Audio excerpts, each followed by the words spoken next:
अधिक मास कथा अध्याय पहिला हा मराठीतून ऐकल्याने आपल्याला त्याचा भावार्थ कळेल आणि सहज सोप्या भाषेत मराठी भाषेतनं तुम्हाला ही कथा कळावी यासाठी आपण पहिला अध्याय मराठीतून ऐकणार आहोत.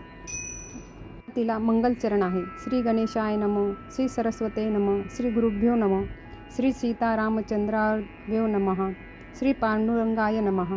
ओम नमोजी गणराया एकदंताय चतुर्भुजा हर्षपाणी अधोक्षजा उभवी ध्वजा यशाची तूची माता तूची पिता तूची अमुचा जनिता तूची विघ्नहरिता सर्व कार्यात सारका.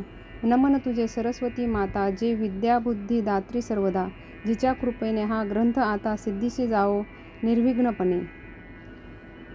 कथेला सुरुवात होते आहे. नैमिषारण्यातील प्रसंग.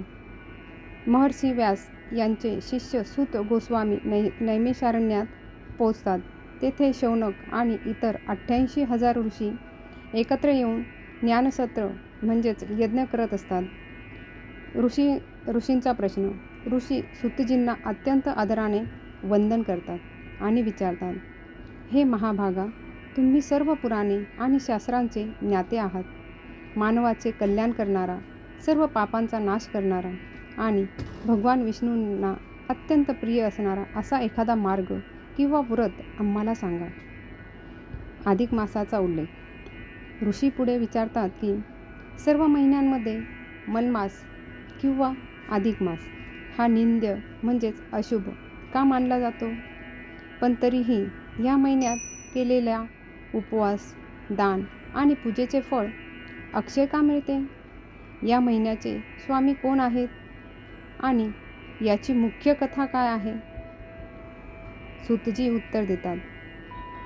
ऋषींचा हा कल्याणकारी प्रश्न ऐकून सूतजी प्रसन्न होतात. ते म्हणतात, तुम्ही संपूर्ण जगाच्या कल्याणासाठी अत्यंत सुंदर प्रश्न विचारला आहे.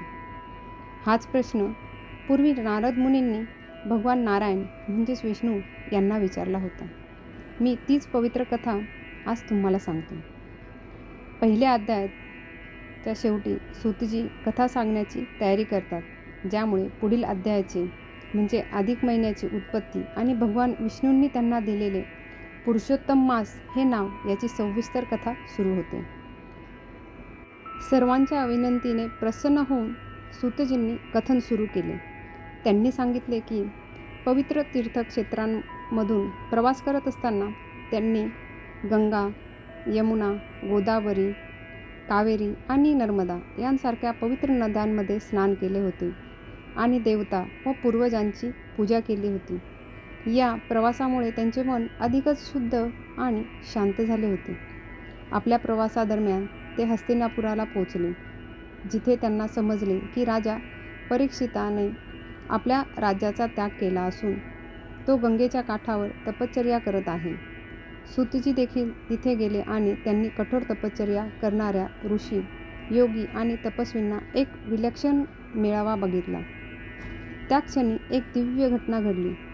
ऋषी व्यासांचे ज्ञानीपुत्र श्री सुखदेवजी तेथे अवतरले. दिसायला तरुण असून त्यांच्यामध्ये अतुलनीय ज्ञान आणि वैराग्य होते. संसारिक मोहापासून मुक्त आणि ब्रह्मामध्ये लीन असलेल्या त्यांच्या दिव्य उपस्थितीने संपूर्ण सभा उजळून निघाली. सर्व ऋषी आदराने उठले आणि त्यांनी त्यांना एक उच्च सन्माननीय अशा आसनावर बसवले. संतांनी वेढलेले शुकदेवजी एका ताऱ्यामध्ये चंद्रासारखे तेजस्वी दिसत होते आणि प्रत्येकजण त्यांच्या मुखातून वाहणाऱ्या दिव्य ज्ञानाच्या अमृताची आतुरतेने वाट बघत होते. त्यांच्या मुखातून दिव्य ज्ञान असे त्यांना प्राप्त होणार होते. प्रथम अध्याय येथे समाप्त होत आहे. अधिक मास महात्म्य पोथी प्रथम अध्याय ऐकणे अत्यंत पुण्यदायी आणि फलदायी मानले जाते. हिंदू धर्मात या महिन्याला भगवान विष्णूंनी स्वतःचे नाव म्हणजेच पुरुषोत्तम मास हे नाव दिले आहे. त्यामुळे या काळात केलेले श्रवण मनन विशेष फळ देते. प्रथम अध्याय ऐकल्याने मिळणारे पुण्य आणि फायदे पुढीलप्रमाणे आहे. पापांचा नाश होतो. या कथेच्या श्रवणाने जन्मांतरीच्या पापांचे क्षालन होते आणि मन शुद्ध होते. सुख आणि समृद्धी. प्रथम अध्याय ऐकल्याने घरात सुख, शांती आणि समृद्धी नांदते. जीवनातील संकटे दूर होतात. हा अध्याय ऐकल्याने जीवनातील दुःख आणि संकटापासून मुक्ती मिळते. आध्यात्मिक शांती. भगवान विष्णूंच्या दिव्य कथेमुळे मानसिक शांती लाभते. शुभफळ. जसे मानले जाते की या महिन्यातील पहिला अध्याय ऐकल्याने व्रताची पूर्णता होते आणि या महिन्यात केलेल्या इतर छोट्या मोठ्या पुण्याचेही फळ अनेक पटीने वाढते.